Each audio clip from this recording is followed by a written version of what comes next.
लेकिन इसका प्रूफ बहुत रेयर है, इंडियन बुक्स में तो शायद है नहीं, और केवल बहुत ही स्टैंडर्ड जो फॉरेन बुक्स हैं उसमें है। तो इस प्रूफ को हमने एनालाइज किया और आपके लिए हम उसको प्रूव करेंगे यहाँ पे कैसे ये आता है। सेंटर ऑफ ग्रेविटी और सेंटर ऑफ मास सेम होते हैं अगर acceleration due to gravity constant है। तो ये जो एक्सप्रेशन आपने पढ़ा, this expression is about the centre of gravity whose definition is it's a point about which the net torque of gravitational force acting on a rigid body is 0।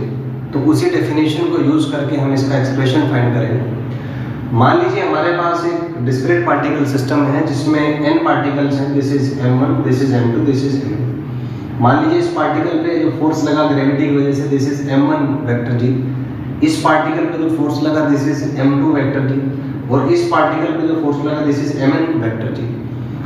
इस point का position vector r1 है, इस point का position vector r2 है, और ये जो nth point है इसका पोजीशन वेक्टर आपका rn है। तो अगर मैं मान लिया कि सेंटर ऑफ मास मान लीजिए कि यहाँ पे है, जिसका पोजीशन वेक्टर इस रेफरेंस पॉइंट के रिस्पेक्ट में वेक्टर rcm है, तो टॉर्क अगर मैं ले लूँ इस पॉइंट के अबाउट, तो मान लीजिए कि इस पॉइंट से इस पॉइंट के का जो पोजीशन वेक्टर है दैट इज वेक्टर r1। तो आप इस ट्रायंगल में देख सकते हैं, ओ से हमने ये जो पॉइंट है CMR, तो ये पोजीशन ये वेक्टर RCM है, this is vector R1 and this is vector R capital. तो आप देख सकते हैं ट्रायंगल्स लॉ में vector RCM plus vector R1 is equal to vector capital R1। तो यहाँ से आपका स्मॉल r1 वेक्टर आ जाएगा वेक्टर R1 माइनस RCM। तो अगर मैं सेंटर ऑफ मास के बाद टॉर्क कैलकुलेट करता हूँ तो टॉर्क आएगा vector r1 cross mn g plus r2 cross m2 g plus so on up to rn into mn जी।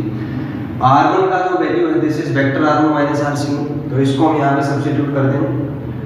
तो ये r1 की जगह आपने सब्स्टिट्यूट कर दिया r1 minus rcm into mn g. Similarly r2 की जगह होगा vector r2 minus rcm into m2 g plus so on, यहाँ होगा Rn minus Rcm into Mn G। Now the definition says that center of gravity is a point about which net gravitational torque is 0। तो इस torque को हम 0 कर देंगे। इस torque को हम 0 करेंगे तो इस एक्सप्रेशन को मैं 0 लिख सकता हूँ यहाँ से। तो यहाँ से आप देखिए कि वेक्टर G क्योंकि कांस्टेंट है तो वो मैंने एलिमिनेट कर दिया है।